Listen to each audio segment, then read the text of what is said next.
سعرها خيالي. ما لا تعرفه عن بوينغ 747 طائرة الرئيس الأمريكي الخاصة. معكم رائد حاكم، أهلا بكم.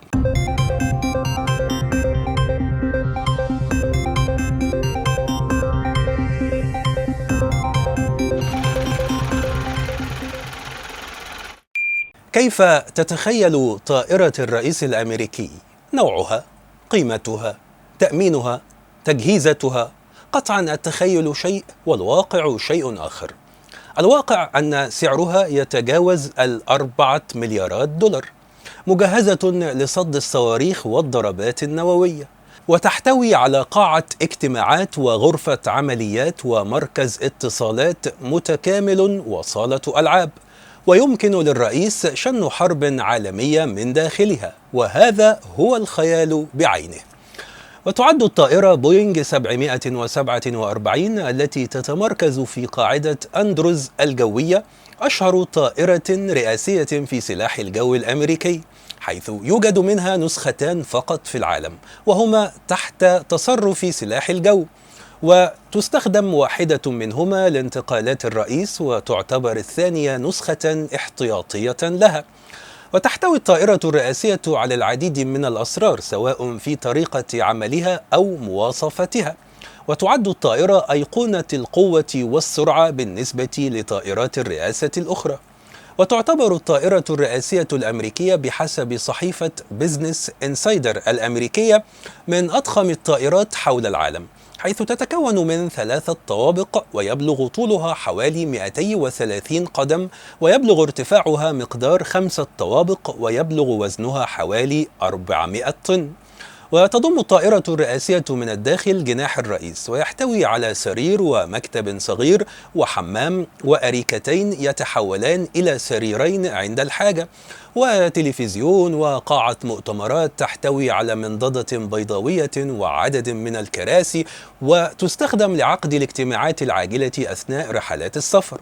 بالإضافة إلى القسم الطبي، يتكون من صيدلية مجهزة وغرفة عمليات مصغرة تجنبا لأي ظرف طارئ، ويضاف إلى ذلك مركز الاتصالات يحتوي على 87 هاتفا، بينها 28 هاتف آمن ومشفر للاتصالات الخاصة. ويعتبر المركز بمثابة قمرا صناعيا مصغرا، حيث يمكنه الاتصال بأي شخص على وجه الأرض من أي ارتفاع ومهما بلغت سرعة الطائرة. وتزود طائرة الرئيس بصالة ألعاب ومعدة بأحدث الأجهزة الرياضية يستخدمها الرئيس من أجل إشغال وقت فراغه في السفريات ذات الوقت الطويل. وهناك المطبخ، حيث يشتري طاقم المطبخ المستلزمات الخاصة بتجهيز طعام الرئيس ومعاونيه من متاجر معروفة بالولايات المتحدة، ويتم اختيارها عشوائيا تفاديا لعملية استهداف طعام الرئيس بالسم. ويستطيع طهاة المطبخ تجهيز وإطعام 100 شخص في وقت واحد. وتعتبر الطائرة الرئاسية بوينغ 747 قلعة حماية متنقلة متكاملة، تحتوي على أسلوب دفاعي لصد الصواريخ الموجهة، وتحتوي على دروع لدفع آثار أي هجوم نووي محتمل، بالإضافة إلى إمكانية الطائرة من حماية الأجهزة الإلكترونية على متنها ضد النبض الكهرومغناطيسي. وتضيف الصحيفة الأمريكية أنه لا يسمح بركوب الطائرة الرئاسية إلا لعدد معين من الأشخاص، إضافة إلى بعض رؤساء الدول الصديقة للرئيس الأمريكي وبعض الوزراء والحرس الخاص للرئيس وعائلته.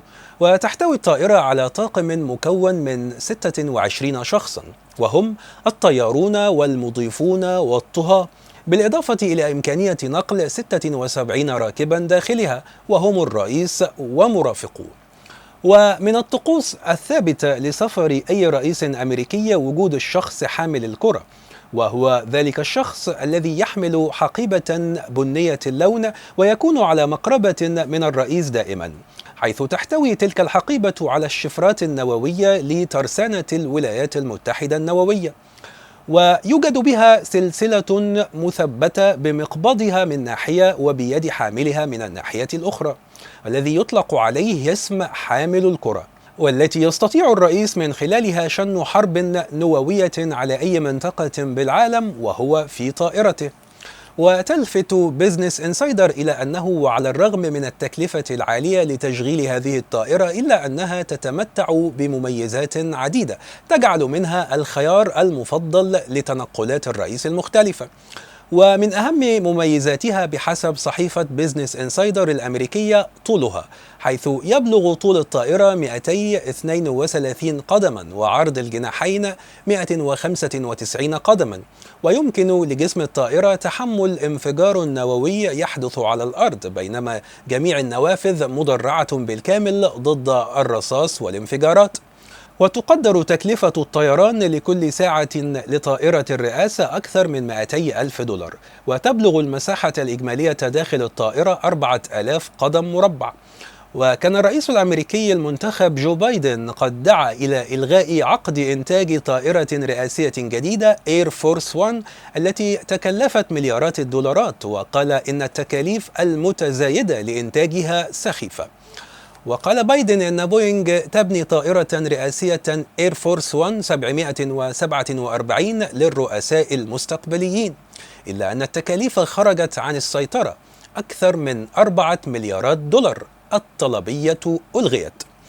وقدرت تكلفة تحويل طائرتي جامبو 747 إلى مركزي قيادة متطورين فاخرين بحلول 2024 بنحو 3 مليارات دولار، عندما تم اختيار بوينغ لإنتاج هذه الطائرة في يناير 2015. وتؤكد بيزنس انسايدر أن الطائرة الرئاسية تعتبر رمزا قويا للقوة الأمريكية، إلا أن الطائرة الحالية وهي ذات طابقين والتي أمر بها أول مرة رونالد ريغان وبدأت الخدمة في 1990 أصبحت قديمة. وفي وقت سابق من هذا العام أصدرت القوات الجوية الأمريكية أول سلسلة من العقود لمشروع بناء طائرات رئاسية جديدة، فيما تعرضت مشاريع سابقة ومن بينها مشروع بناء طائرة إير فورس 1 لانتقادات سابقا بسبب تكاليفها المرتفعة.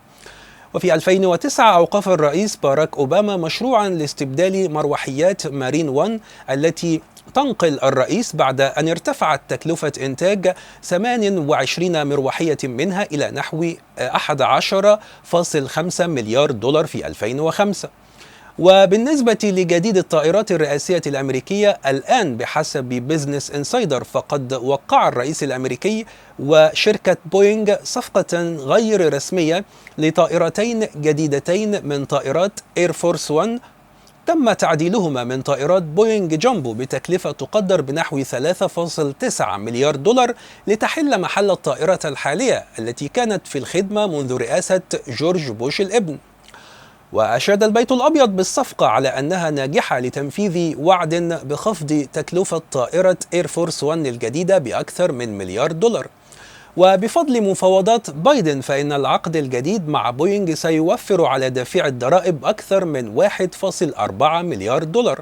ومن ناحية أخرى قالت شركة بوينغ أنها تفخر ببناء الجيل القادم من سلاح الجو الأول الذي يزود الرؤساء الأمريكيين ببيت أبيض طائر في طائرة بقيمة مخفضة لدافع الضرائب.